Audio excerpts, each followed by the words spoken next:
Ito ang masarap na gawin sa bangos. Gawa muna tayo ng brine solution at ilagay natin yung ating mga bangos at ibabad natin ito ng 30 minutes. Sa ating pressure cooker, maglagay tayo ng mga carrots at laurel at yung ating bawang. Then maglagay din tayo ng paminta at isalansa natin ng mabuti yung ating mga bangos. At maglalagay ulit tayo ng carrots at laurel at asin.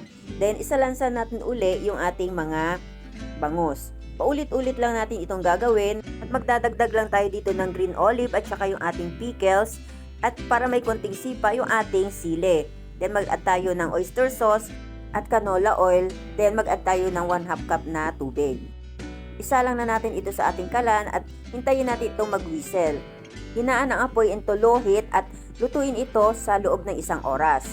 At pagkalipas nga ng 1 oras, ito na yung ating Spanish style bangus. Ito yung luto sa bangus na pangmatagalan.